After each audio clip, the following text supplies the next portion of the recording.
Okay, great. So hi, everybody. Thank you so much for joining us tonight. We are here tonight. My name is Ginger Gentile. I am the Executive Director of National Parents Organization. And tonight we have a very special guest, one of our newest chapter leaders. As many of you know, National Parents Organization has started, I think, 6 new affiliates in 2019, and one of which was Rhode Island.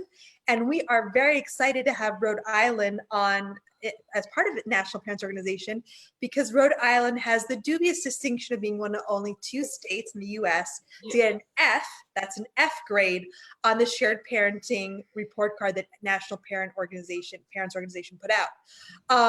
Lori, in addition to being the chair of the National Parents Organization Rhode Island, is also a certified mediator. She's a divorced mom who really believes in shared parenting. So I think there's a lot that we can learn from her. And before we get to it, I just want to invite everybody, if you're curious about National Parents Organization, to go to nationalparentsorganization.org or sharedparenting.org. You can see how your state did on the report card. You can make a tax-deductible donation. You can join a chapter, start a chapter, volunteer. And most importantly, if you're watching right now on Facebook, please take a moment and share this on your timeline or any other groups. That's how we can get this message out. So, and I'll also be posting the link in a few minutes so everybody can easily share on their timeline. Please do so, take a moment. And also you can ask questions. So I will be looking at the questions and asking them to Lori. So Lori, tell us a little about yourself. How did you get involved in the world of divorce, I guess, from your own experience? So first, let me say Rhode Island is happy to be part of the National Parents Organization. We are here, long time overdue. My career evolved from my own divorce experience, which is very, and a combination of my childhood also. So it's kind of a unique story. To simply paraphrase it, I am the daughter of a narcissistic mother. So I was exposed to a tremendous amount of conflict between my parents that I did not understand. So I have a perspective of conflict from a child's point of view. When I grew up and left home, like most children in toxic environments do, the first marriage unfortunately did not work out. So I wound up in a divorce situation.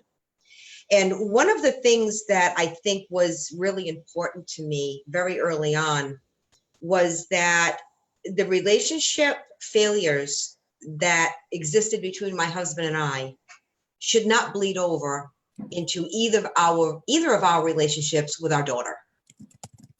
I saw them as completely separate. And at the time that I got divorced, which was back in the late 90s, interestingly enough, mediation did not exist, nor did the concept of shared parenting or shared placement. But so with my husband, or my former husband, being awarded visitation with his daughter, that just did not feel right in any way to me. So even though he received the typical one night during the week and every other weekend, I made it my business to make sure that he had a very liberal and open access relationship with his daughter. And so I guess I was kind of an anomaly at that point in time. But over the years, I actually started off my career in finance and banking. And I started bumping into all kinds of people that were having some of the same experiences I was in their divorce. And so an entirely different career evolved without my even knowing it was happening in banking. And so here I am. I went on to become a professionally trained in nationally certified divorce mediator. Most children. And this is something that the parenting aspect of it has been a passion for me, because in spite of how much I cleared the path for my daughter and her relationship with her dad, I still saw that there was some fallout and some impact on her, because he was not necessarily the dad that really stepped up. So my frustration was, even though I was willing to have them have this great relationship, it's almost like their relationship mattered more to me than it did him. But what I took peace in and comfort in, and I think this is an important message, is in spite of his apathy with their relationship, I never stopped fostering their relationship, because I felt like I was teaching my daughter a valuable lesson that regardless of how you're received, sometimes you can still do the right thing.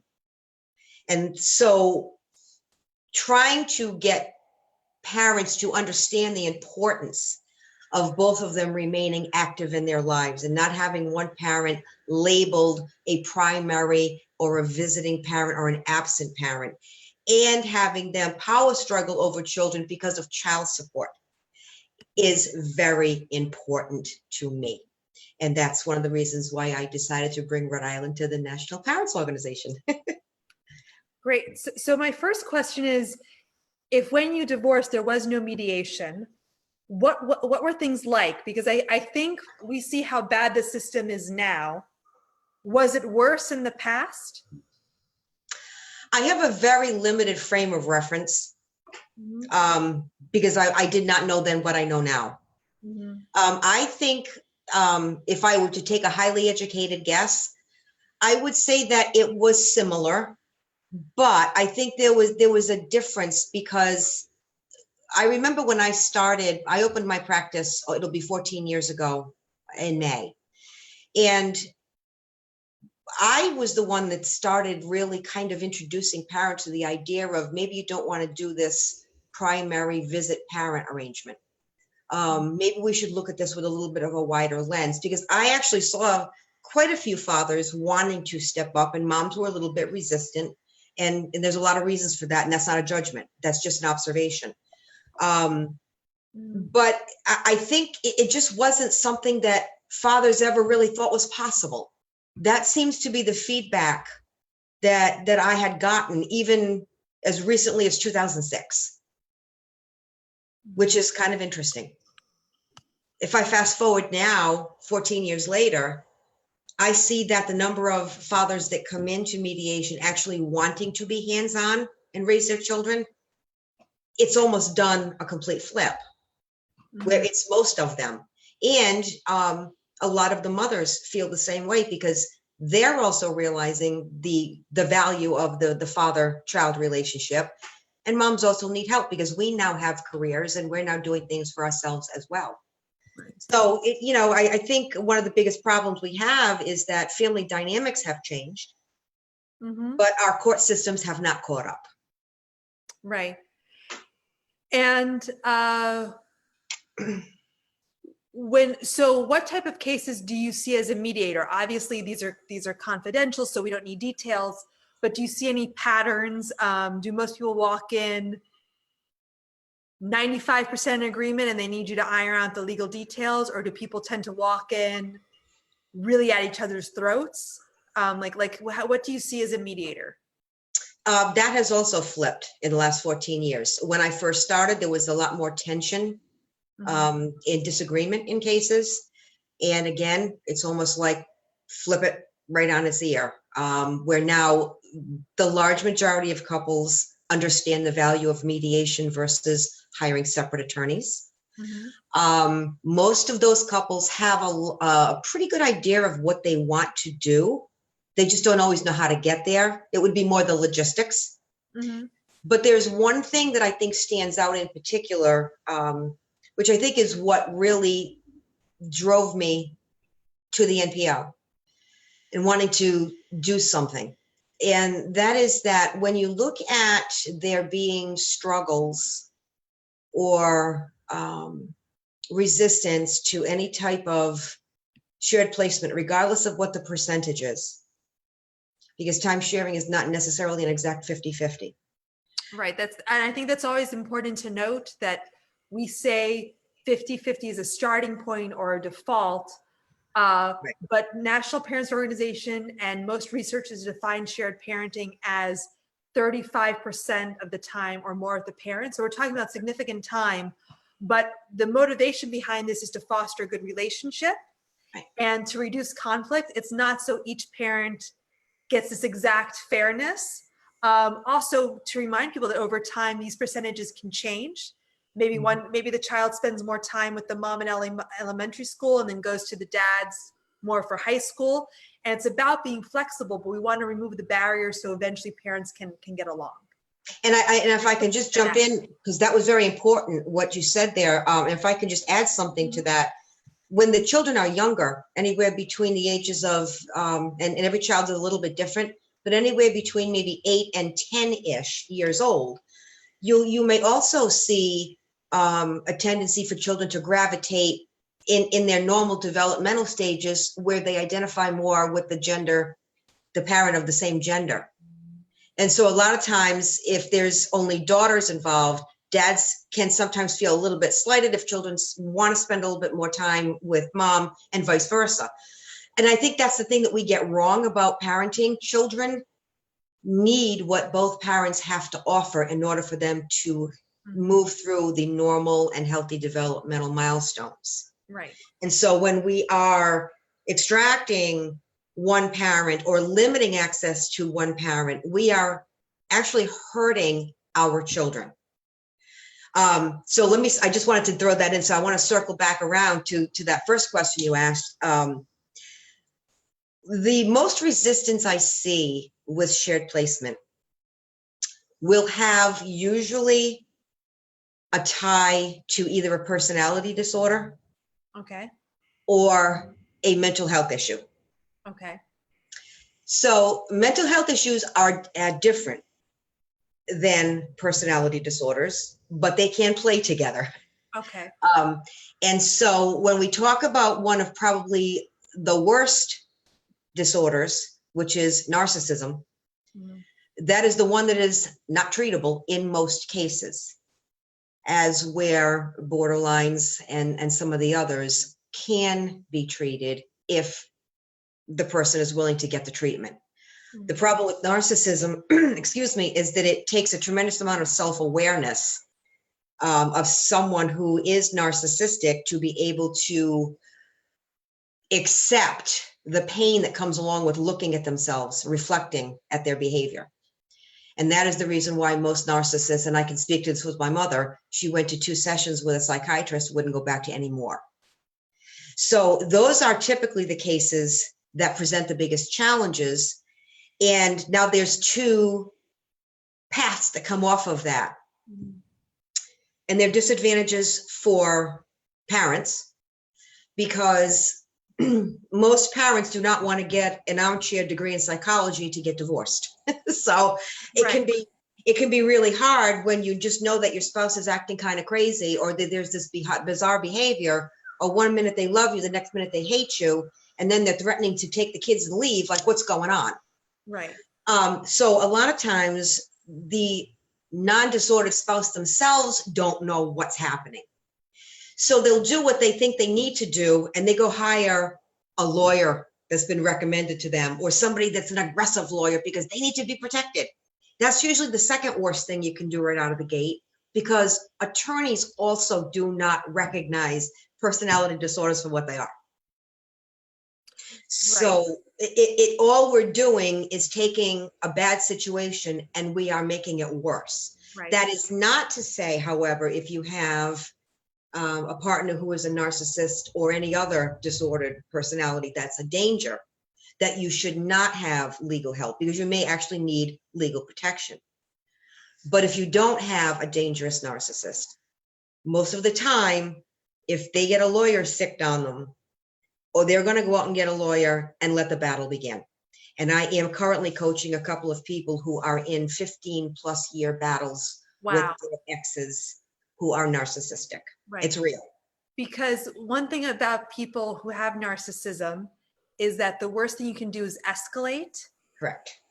And because then they're getting the attention that they crave.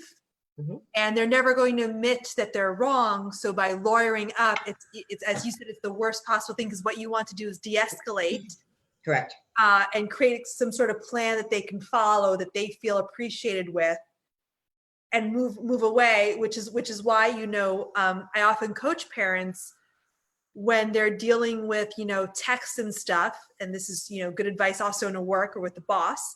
The worst thing you can do with a narcissist is to really double down the text and be mean and point out how they're lying and they're wrong. And it's good to keep it brief, informative, friendly, but firm. That's the worst thing about the legal situation, is that because it's adversarial, you throw people in who aren't going to calm down, and you end up with these 15-year-long legal battles. And also people who I think innocently think that the judge will listen to both sides and make a fair decision.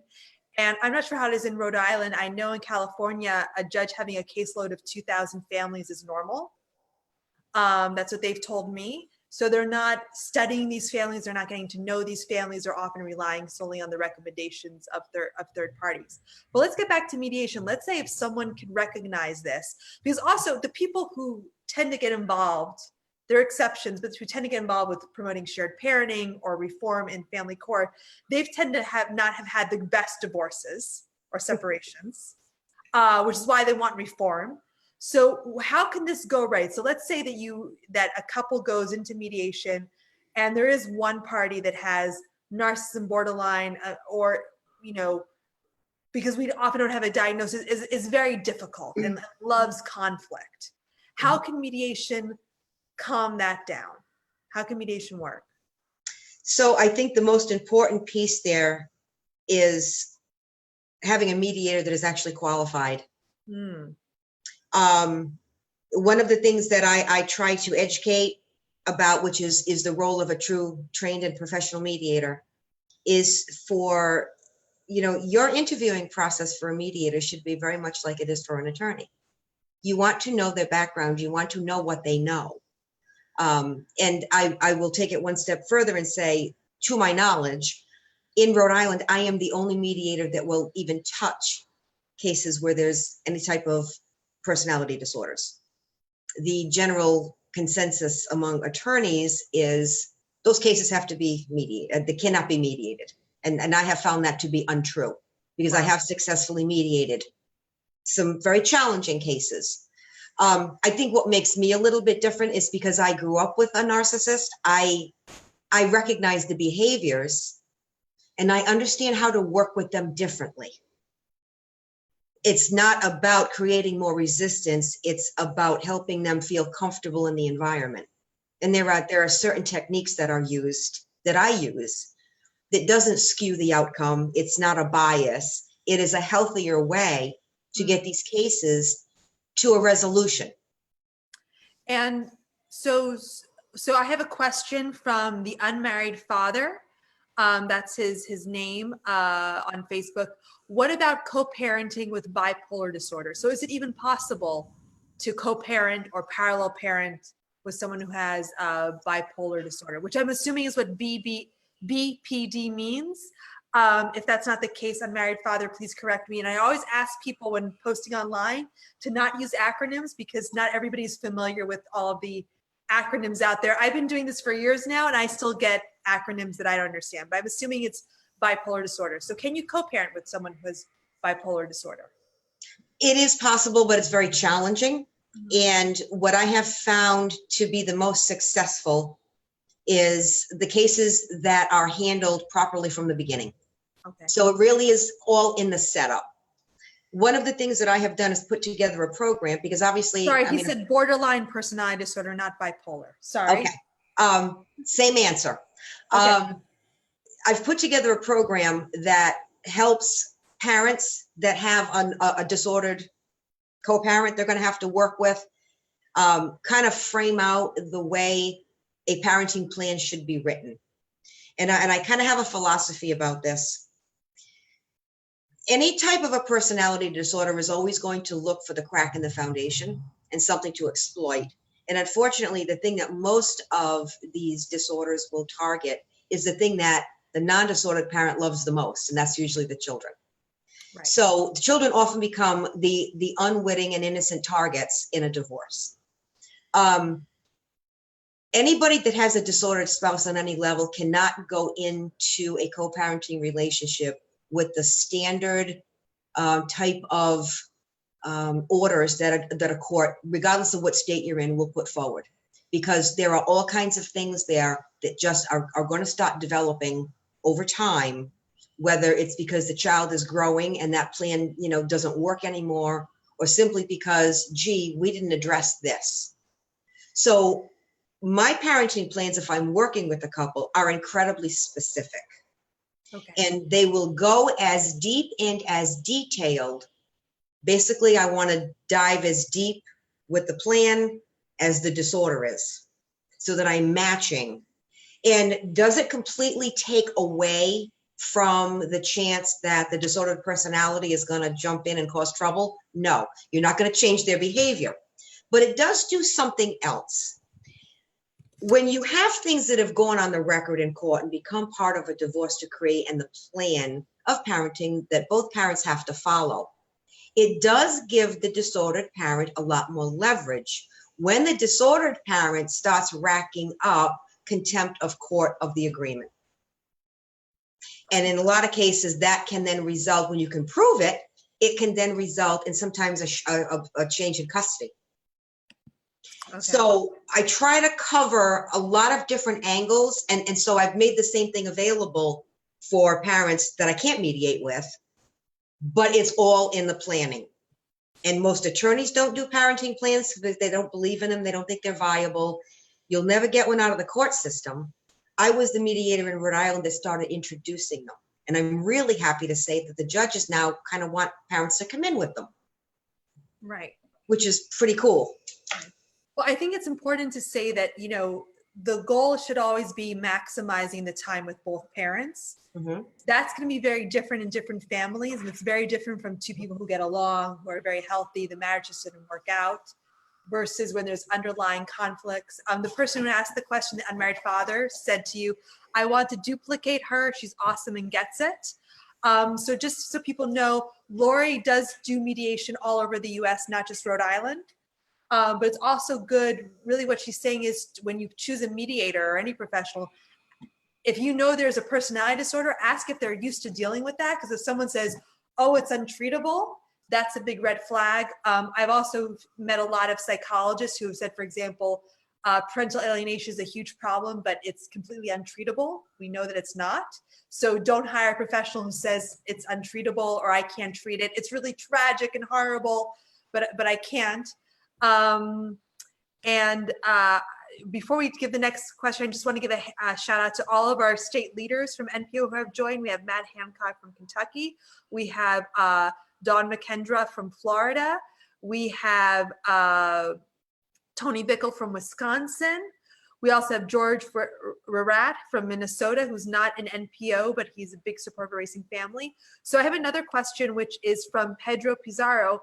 What about kids who have ADHD? Are there any, or I guess in more general, what about when children have a special need? How can that be addressed in mediation? Every special need is different. But special needs does not necessarily mean you cannot have a shared placement situation. I am also one of the founding members of the Academy of Professional Family Mediators. And at our annual conference back November, gosh, seems like so long ago now, we actually had an entire plenary session on autism and shared placement. And it is totally possible. So in a perfect world, children who have special needs, either the child or the family does have some sort of therapist in the mix to help them. That would be the ideal situation. And what I normally do is when I'm working with cases like this, I will ask the parents for some feedback from the therapist if they've been working with it to get an idea of where are we, you know. And then I try to, there can be a lot of resistance with moms in particular. And I want to say this, moms tend to be very protective of children with special needs, which is totally understandable. But what I have found is that dads are definitely willing to step up. And one of the arguments sometimes that I hear from moms, again, totally understandable because this is a no judgment zone, is that, well, I've cared for the child most of the time. And I'm really afraid dad's a great dad. And it's not that I don't think he can do it, but he doesn't know how to do it. And what I like to gently try to work in is that if dad really wants it, dad can learn it. And I stress that mom and dad have to continue to be a team. And so if dad needs some skills, some help with some of those skills, and mom wants the child to have a great relationship with dad, then mom should also be willing to help dad to get to the point where not only is she comfortable, but the child can have that meaningful relationship with dad based on whatever time sharing schedule they agree is appropriate. And I'll also add that it's also okay for children to be eased into transitions like this. So it doesn't have to be an automatic 60-40, 70-30, whatever, whatever you're going for. And some children, even without special needs, need to be eased into these types of things because every child is different. And it certainly is a shift in the family dynamic. So I think if you have a mediator who's trained, who is nationally certified, and has worked with some of these cases, you're going to have the knowledge and the sensitivity to give you the kind of guidance on how these situations should go. I handle every case individual because every case is individual. No two families are alike. And when you are trained and skilled and you make this your business, you can give every family the attention that they need. And if you don't know the answers, you know where to send them to get them. I hope that answered the question. That did. And I want to point out something that you said about this not being a no judgment zone. So one thing that I see, because I spend a lot of time, and I would say unfortunately, because I don't like it, on social media. I often joke if I stopped doing this, I would probably get off social media tomorrow, but it's very important for what we do. And I see a lot of parents posting text messages they got from the other parent, comments, and asking for people to kind of be the public jury of the other parent. And I think you get so much further if you adopt this no judgment, if you can see where the other person is coming from. The other person might not be coming from a great place, but even if it's just like, well, that's the best they can do, unfortunately, because of if that's what you have to say, that's the best they can do because of their personality disorder, because of their trauma, because of what they were taught by their parents. How can we make this work? That's just a lot healthier than saying, look at what my ex is doing. They're completely crazy. They're trying to erase me, which I'm not saying it's not true, but the judgment doesn't help. Oh, absolutely. And always focusing, and I think what mediation can teach all of us as in general in life is always focusing on, well, what's the solution? Right. What's the buy-in? What can you give up to get something you want? And the worst thing parents can do is say, well, it's 50-50 or nothing. Because sometimes it's letting the other person perceive that they're winning, even if in reality you're getting everything you want. But sometimes it's, okay, you get every Thanksgiving because I know that Thanksgiving is important to you, but they relax in other things. And I think especially parents who get involved in the move for shared parenting, they sometimes can be a push to have these very rigid parenting plans. And the idea when we say 50-50, again, it's a starting point. Right. It's a model that we want to work for. We want to assume that both parents are fit unless there's proof otherwise, right? But the goal of this is not to ensure that the kid gets 180 days with each parent. Right. It's that parents can have a way to work, and some can be more flexible, and some need, as you said, a very rigid parenting plan with exact times. I want to take there's a few more questions. This is really good stuff. So this is an interesting question. Michael Krager says, I am in the state of California. I'm the victim of religious shunning and parental alienation, and the judge has already reprimanded the other parent for their interference. However, the mediator openly stated that she did not believe in religious shunning. How common is this when parental alienation has been openly discussed in court, and then the mediator tries to swing it into your religious choice to minimize it? Once it happened, the judge stuck with the reprimand, but yet did not hold the other parent accountable and basically backed into a corner and let it slide. So that's maybe too specific for you to get into. Religious shunning, I'm assuming that's either the practice of shunning somebody or not talking to them because of change in religion. But what can people do when they see that the mediator they're with, maybe this is a more general question, isn't working? What are some techniques they can do? Because I'm not sure if you can switch mediators, or if there's some advice you can give to people if they're in a mediation that seems to not be working.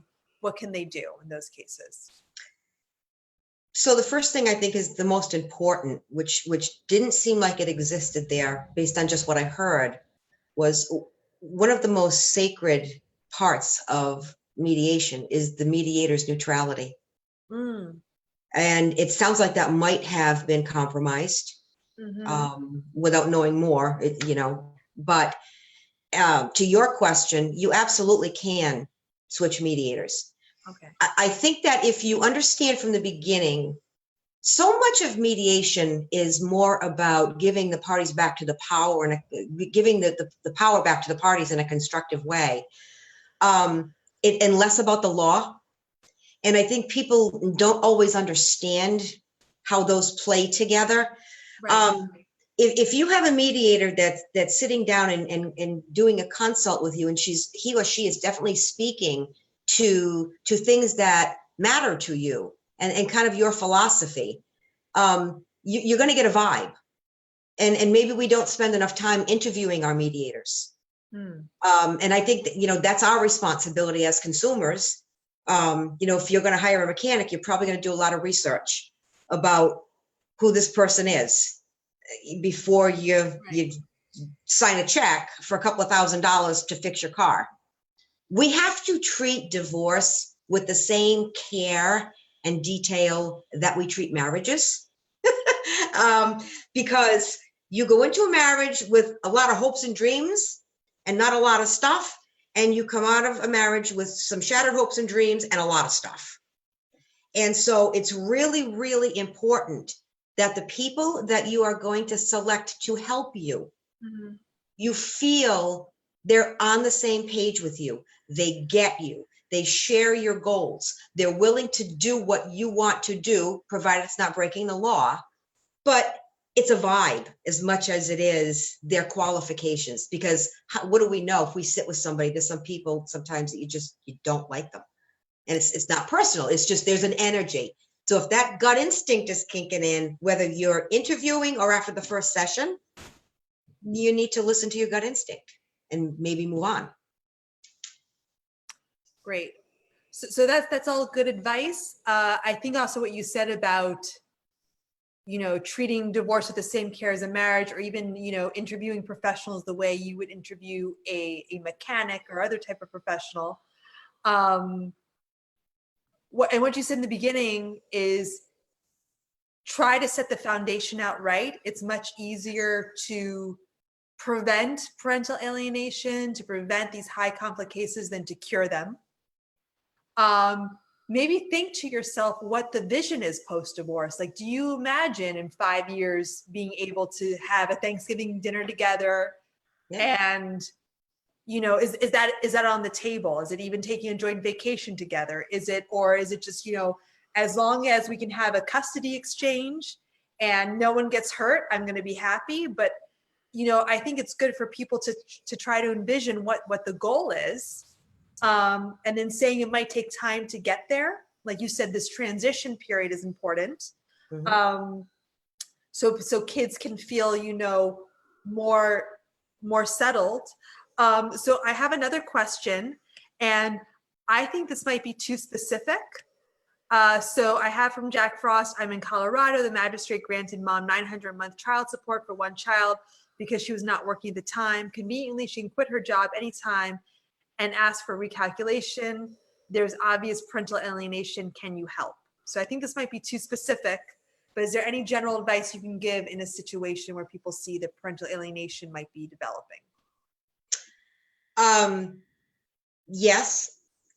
One thing I would do is start getting in personally with a counselor that is trained with these types of situations, because sometimes documentation can be very helpful in the long run. I would also suggest that whoever is sought out, ask them right up front if they will in fact testify in court if they were called. Parental alienation is yet one more smelly, messy situation that family courts are very hesitant to even acknowledge exists. And I believe that's mostly because they don't know what to do with it. That's my view. If they acknowledge it and say, yes, that exists, then what? Then they have to go a lot farther. certainly that's a really tough one. And I'll share something, throwing it in here, because I guess it's meant for me to share this. I have a 33-year-old daughter and a 10-year-old grandson. My mother alienated me from my daughter as a young adult, and my daughter has now alienated herself from me and alienated me from my grandson. Wow. I'm sorry. So I see the progression of how this goes, and it is incredibly challenging to deal with. I personally have chosen not to take this to court and fight for my grandparental rights, which I know I could get, because my grandson is not yet old enough to handle the blowback emotionally that I think he'll get from his mother. Mm. So I'm actually making the sacrifice at this point not to go there for him. At some point I may, and that's a decision I haven't made yet. But, the whole alienation piece is really challenging. I could certainly maybe write something about maybe some ideas in the future that I have, as far as suggestions, because that is a really deep subject. And I hate to not be able to give really good answers, but that's really deep. Right.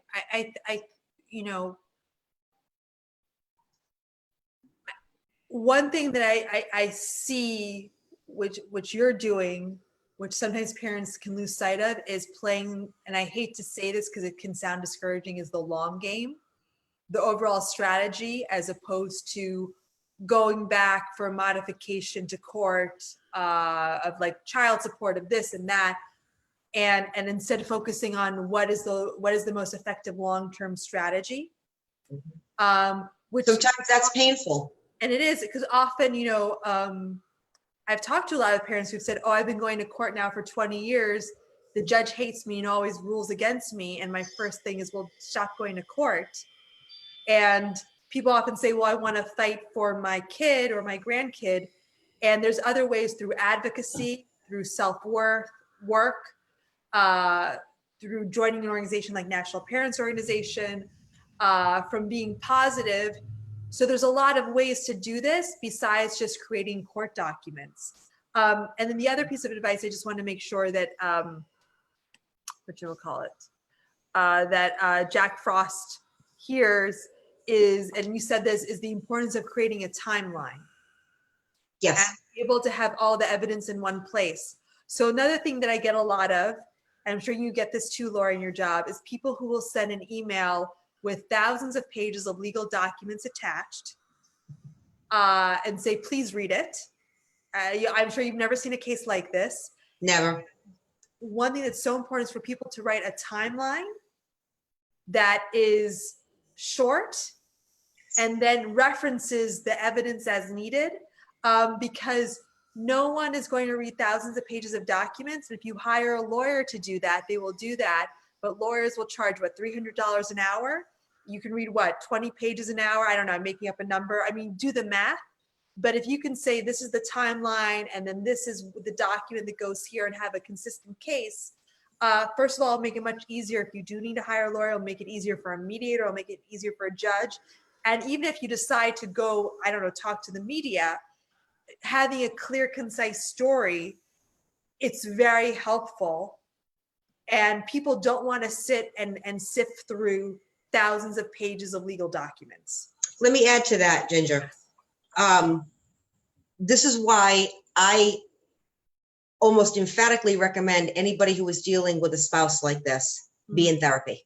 Mm-hmm. You actually need therapy for a number of reasons. Not because you're crazy, not because you're broken, not because you're not capable of getting through life. You need a sounding board. You need somewhere to vent this frustration. You need someone who's knowledgeable in the disorders to be able to give you constructive guidance. That all of those things will shorten, because I'm going to use a word, and I was this way. You find somebody that gets you, you just want to vomit your whole story to them, because you are so validated in that moment. It's like, my God, this person understands. And you basically just want to get it all out of you, because you've been walking around with it. And there's a lot of people you'll tell it, they just can't believe. It's like, no, that couldn't happen. I experienced that. And so you're like, yes, it did happen, but you don't understand.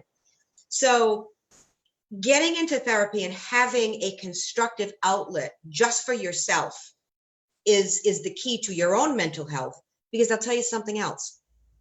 The biggest game that most disordered personalities, especially narcissists, will play is that if you've been in the company of one, who they are with you is not who they show the world. Right.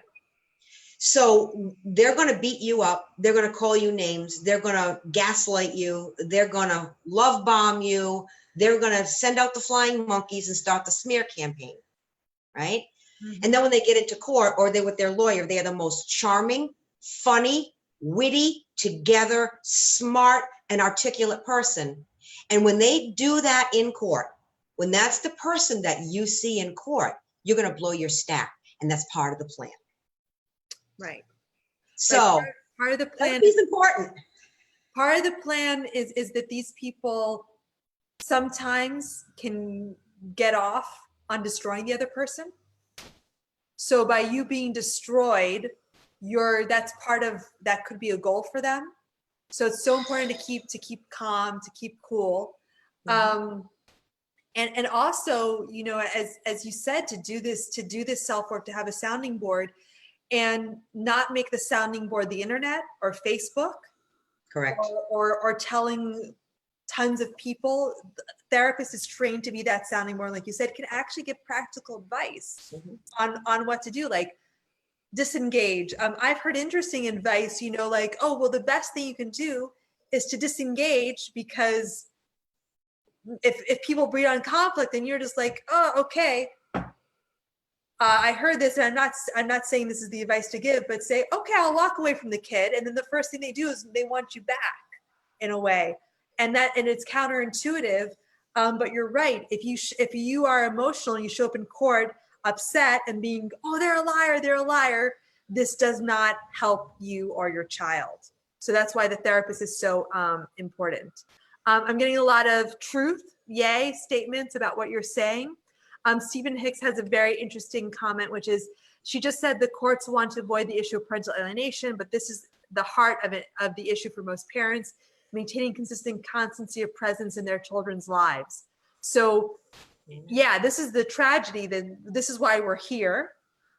This is why we're fighting for reforms, and the courts really ignore this issue. They don't want to deal with it, in part because, you know, it can get very messy. And now with people with cell phones, you know, people send me recordings of a kid being forced to go with the other parent. And I've always refused to post them for years because I'm like, I don't know what's going on. I'm not sure if the kid is putting on a show, but really wants to go to the other parent. I'm not sure. And this looks really bad because imagine the court that, you know, this gets on the news, you know, 14-year-old forced to visit mom who he hates. So there's no real good protocols yet. And hopefully this will change. One thing that I found very interesting is that the Association of Family and Conciliatory Courts, the AFCC, which is basically the professional organization for everybody in the family court industry. So there's people who, they don't have stances and people in it disagree with each other. The theme for their conference this year is contact refusal, which is one of the terms used for parental alienation or attachment disorder. So I think they're finally admitting that they don't know what to do with this. You know, it took a while. And something else that I want to throw in that I think that the very first dad that may have asked a question that I wanted to add this as well. I think the question was something about shared parenting with a disordered spouse. Yeah. One of the other things that's important is if the relationship is to the point where you cannot have contact between the parents, then although that has been used as an argument for why you can't do shared placement, which is ridiculous, you basically have a third party that is the go-between when the children are transitioned between the parents. So that should not be, just because there's high conflict between the parents in the past is not a reason, as long as it's not abuse, there shouldn't be any issue with having the children transition to a neutral third party. What would that neutral third party be in practicality? How would this Well, work? I like to avoid what most not all, but a lot of the recommendations are, well, you do a cop or you do it in a police station parking lot. That would probably be like the worst case scenario, because that may work for an infant that doesn't know where they are. But as children start to get older, why is this policeman always, or policewoman always showing up? It has to be the go-between between me and mom and dad, you know, so there's some psychology there. So I've heard cases of kids being put in sheriff cars. Right. So you could have somebody that you both agree, a family member, it could be alternating family members who is, they are neutral, you know, there's nothing that's going to get in the way there. And they just agree to be the go-between to get the child from one parent to the other. Family members, close friends, somebody that's trusted, you know, the police and stuff like that should be an absolute last resort, if it's necessary. What do you think pick up and drop up at schools are useful, or? I've seen kids do really well with that. Okay. Especially if it just becomes part of their routine, where they know. I mean, one of the most popular schedules that even Linda Nielsen has worked with and said is good for kids was, you know, you split week where Wednesday is your transition day. So if the children are spending Monday, Tuesday night with one parent, and then that parent brings them to school on Wednesday morning, and then the other parent picks them up after school on Wednesday, and they got Thursday, Friday. This just becomes a normal new dynamic for the kids. Oh, instead of a weekend transition. Correct.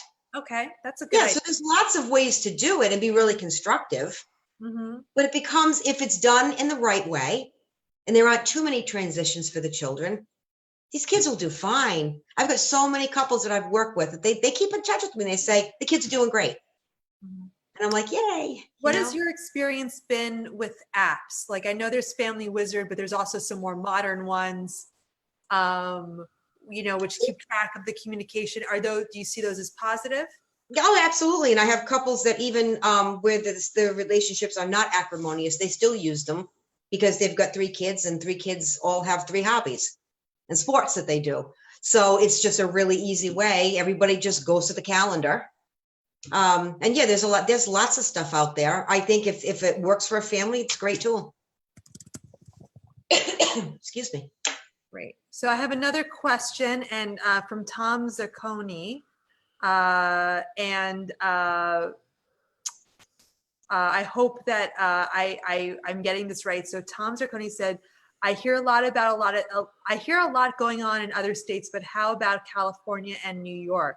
So Tom, please feel free to follow up if I'm not answering this correctly. So California and New York both have National Parents Organization chapters. New York is the other state other than Rhode Island to get an F on the shared parenting report card. And California got a D or a D minus, I forget, which surprised a lot of people because a lot of people in California think shared parenting is the default. And what California has is a default joint legal custody, which means joint decision-making, which does not have to do with parenting time. So right now there is a shared parenting bill that's being introduced in New York, which if it gets voted on, which is an if, and it's being supported by National Parents Organization, Real Fathers Network or Real Dads Network, Americans for Equal Shared Parenting, and the Fathers' Rights Movement. So a lot of people supporting it. In the opinion of Don Hubin, who's the chair of National Parents Organization, it would take New York State from an F to an A if it gets enacted. And in California, we have Chris Calamari, who just restarted the chapter in California. He's looking for volunteers. So if you want to get involved, those are 2 great resources about what's going on in those states. I think the reason why you might hear less from those states is challenges in big states. I mean, there's just simple geography. You know, in California, if you're in Los Angeles, it's a 10-hour drive to Sacramento, which you, Lori, don't have that problem in Rhode Island. No, we don't. Capital. And then also, you know, some of those big states too, there just can be a lot of internal politicking going on that has nothing to do with shared parenting, but there's just such entrenched political networks that I think almost getting anything done can be difficult. So that's kind of what's going on, which is sometimes why smaller states might have better chances of passing it because you're just dealing with less known unknowns in a way that you can actually know everybody in the state legislature. So Michael Krager asks, are you responsible for the Erasing Family documentary? Yes, Michael Krager, I am the director and producer of the Erasing Family documentary, and there's a lot of screenings happening. Michael, if you could, I'm just going to type in the URL, but if you go to our website, erasingfamily.org, you can see all of the screenings that are going to take place. And I know we have two of these this weekend, one in Davis, California, one in Gilbert, Arizona, and we actually have one tomorrow in Lithuania. Crazy. We'll see how that goes. So this is erasingfamily.org. And then there's 3 screenings in the works in North Carolina. If you go to our website, you can see them. And we also have a screening in Lafayette, Louisiana as part of a whole day symposium. And if you're like, I want a screening in my state or my area, where's the film? We don't set up the screenings. We have volunteers set them up, and you can do this on our website. It's with one click, you can order the film, and local national parents organizations are sponsoring a lot of screenings, so you can also work with them. Pedro Pizarro said, what about New Jersey? New Jersey also just opened up its first National Parents Organization chapter 2 weeks ago, and they're working closely with an organization that does a lot of legislative work called FanPAC, and has been an organization. Oh, also someone reminded me, yeah, Erasing Family will be in San Diego. I can't believe I forgot this, the 29th of February, and I will be there. And so I will be there in person, but not only will I be in San Diego on the 29th, this is a crazy lineup. We have Bill Eddy, who wrote a lot about how to deal with high conflict families. He'll be there.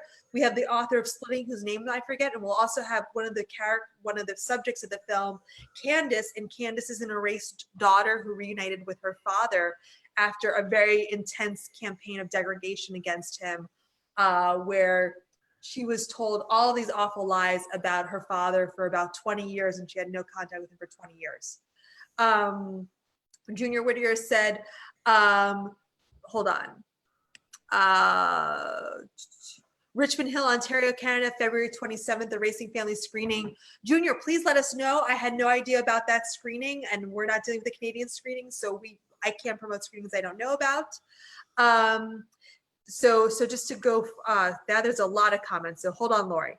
Tammy Johnson Aids, are you coming to Maryland at all? So there is a Maryland chapter of National Parents Organization. Tammy, if you want to join, it's run by Andrew. I forget his last name. And if people are looking for their chapters, go to nationalparentsorganization.org, find your state affiliate. And if you want a screening of Erasing Family, we'd ask for you to set it up. And we actually filmed a lot in Baltimore County. So Michael Krager, we already have tickets for the San Diego viewing. Just never put 1 and 2 together. Might be bringing some Aftermath people to go view it too. Please do. I'll be there, so it'll be great to meet you, Michael. Let's see. Sorry, Lori, all these comments. You always come to the end. Hold on. So Jack Frost, do you have a chapter in Colorado? We have the Father's Right movement, but it hasn't been very helpful other than seeing thousands of parents with the same issue. Jack Frost, yes, we have a chapter in Colorado. It just started, and what's very exciting is being run by Katie, and I'm so sorry I'm forgetting her last name, who is someone who's worked for years in mediation, parental alienation. And we also have Carl, I'm forgetting his last name. This is when you have too many affiliates, you begin to forget people's last name, who has been working on child support issues for years. So please get in touch with them. They are looking for a lot of help.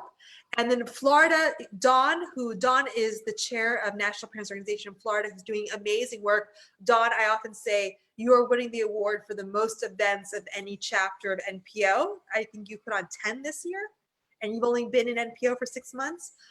Florida is premiering the film for Official Impact Campaign on April 25th. That's right, it's part of a huge conference in Central Florida. So I think that's it. So So Jack Frost will go to the website. So just to talk about this really quickly, there are chapters in Colorado, New York, New Jersey, and California. Please go to our website and contact the chair. Of course, Lori is the head of Rhode Island. And there are screenings of Erasing Family. Please go to our website, erasingfamily.org, for the updated list. Okay.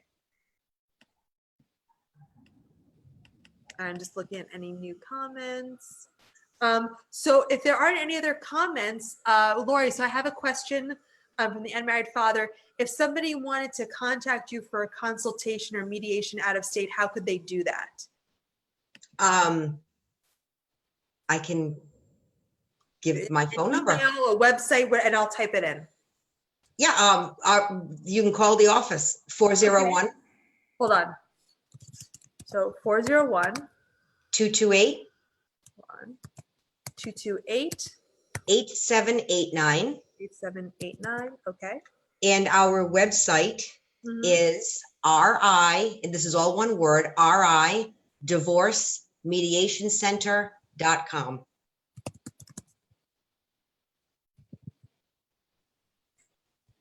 Let's see. RI divorcemediationcenter.com. Okay, Yes. great. Great. So people have that if they want to contact Lori. Do you do consults or do you just do mediation? Like if someone contacted you, how would that work? I work with people how they need to be worked with. Consults are always complimentary. There isn't any obligation. 30 to 45 minutes. And then we see where we need to send you or what you need, if we can help you. And if I can jump in, because there's something else that I really wanted to make sure that we addressed tonight, because I think we said we were going to go, what, 30 minutes, 45 minutes, and look at us go, huh? It's an hour, yeah. There's this thing called ACEs. Adverse Childhood Experiences. And I'm glad this is finally getting the attention that it deserves. What we need to know about ACEs is it's kind of a twofold that I think the legal system in most cases is missing. And that is, divorce is listed as one of the risk factors for an adverse childhood experience, which can result in emotional trauma for the children, either regression of emotional development or, just stunting of it. And also health problems as children age and come into adulthood. There's just as much risk to children with trauma when one parent is unnaturally separated from them as there would be with what the court is suggesting. It's like, and this is one of the cases that I try to make to some resistant parents. There's a real human emotional component to thinking that you're not going to get to read your son or your daughter the bedtime story 5 nights a week. It can be a really hard emotional shift for parents to make. But without malice, and again, without judgment, when we're going through the grieving and the loss process, we tend to think about what we're losing and how we're dealing with our grief. And we're not thinking about what the child is losing and what the other parent is losing. And I think that this discussion needs to revolve more around grief as a whole and loss as a whole for a family. And let's minimize that. Does not make sense, right? Because I work with a lot of parents that are resistant to shared placement for any number of reasons. And I've developed enough of a rapport with these people, and they trust me enough where I can look at mom and say, Mom, is that your grief? And she'll look at me and she'll say, yeah, you're right. So, and again, this goes to the skill of a mediator and how that mediator builds rapport and is able to interact with her clients or his clients. But on a bigger scale, we really need to look at this because adverse childhood experiences equal trauma. Yes. And it's not, if they say, well, the child's going to be traumatized if it's taken from its mom, well, that's a tender years doctrine, and we've moved past that. We have to look at what's the trauma to the child and the other parent, whether it's mom or dad. Right. So I just wanted to make sure that got brought in because I think it's an important part of the conversation that not enough people are having. Right. And this is why shared placement, joint custody, shared parenting is so important also, because children naturally, as you pointed out, have different loyalties or affinities with different parents as they grow. So asking a child who they want to live with can really just be a snapshot of that moment. Correct. And that becomes weaponized. Like you said, it's common for children, which I didn't know, between 8 and 10 to identify more with the parent of their gender. Then that can reverse in the teenage years where they feel the other parent's more sympathetic. And this can be just very, very harmful, which is why you always want to maximize the time with both parents. And you're right to ask, as a parent going through this, well, how can I make sure that my sense of being wronged or treated unfairly doesn't make me escalate the conflict and drag this on? The other day I had someone contact me and said, I wasn't granted shared custody and I want to go back to court. I want NPO to write an amicus brief because I only get 4 days every 2 weeks. NPO, people are asking, we don't write amicus briefs for cases. Also my advice was make the most out of those 4 days you can, as opposed to going back to court to fight a constitutional case on discrimination. Because you did get something and it's not fair and it's not right, but that might be better to make those the best 4 days and then look about maybe in a few years, how could that be modified? Maybe there could be a buy-in, maybe talking with mom and be like, hey, this is working out really well, the 4 days. What if we did also added on another weekend slowly, as opposed to saying, I'm going to make this a constitutional case? Because I agree, constitutionally, it's gender discrimination. There's no basis for it. But is that the best situation moving forward? And to always ask yourself that, how's this going to impact 5 or 10 years down the road? And then the way to address that injustice is through changing the law and educating. So National Parents Organization wants to do a lot more judicial education, having courses for judges, for lawyers, for mediators, for mental health professionals, and for parents. So I think this is very, powerful. So just a few last minute comments. So Don Andrea McCarthy says from Florida, my county is starting to look at ACEs now before disciplining children. We also have the unmarried father said, Lori's amazing. She needs to be a recurring guest. Yes, I think we should have Lori on again. Then Tara Mark says, I appreciate all the work you're doing to increase shared parenting. What about cases where that shared parenting is harmful in cases of abuse? Any projects planned for this? So all of the laws that National Parents Organization is working on have a clause that says shared parenting is not indicated in cases of child abuse or domestic violence. Because it's not. I would also say that I always think there needs to be a path forward. So because someone is abusive now doesn't mean they'll be abusive in 10 years, and hopefully that person can get help, and sometimes abuse can be treated, but the safety of the child is always paramount. So no advocate worth their salt advocates shared parenting in cases where there can be harm to the child or abuse. You can't have a child with a parent. What we're saying is that if there is a case of abuse, like what happens right now is that people are fighting over percentages of sharing parenting time, often at great cost and trauma. And if you can have a child for 3 days, then you can have him for half the time. Like there's no scientific basis to say dad is only good enough to have the child 3 days out of the week, but not a week. There's just no scientific basis. So either there is unfitness or there are issues, as Lori said, maybe there needs to be more training and help. But you can't have it both ways. You can't say, well, one parent's abusive, so they should only get weekends. It doesn't make any sense. And then we get thanks for distinguishing the difference. And a lot of people who are very happy for all the advice. So any closing remarks? We've been over an hour. So if you didn't get your question answered, we might have more of these sessions in the future. And to go back and watch the entire video, because she might have she might have answered your question earlier on. And also remember that Lori can give advice, but also can't give a formula in your specific detailed case. So Lori, closing remarks. Gosh, where do we start? Where are you working? What's going on with Rhode Island? Do you have some meetings coming up or any events you want to promote? We're getting there. We are a very small state, and because we are a very small state, people tend to stay in their positions a long time. So the environment's a little thick, and it's definitely going to take some massaging.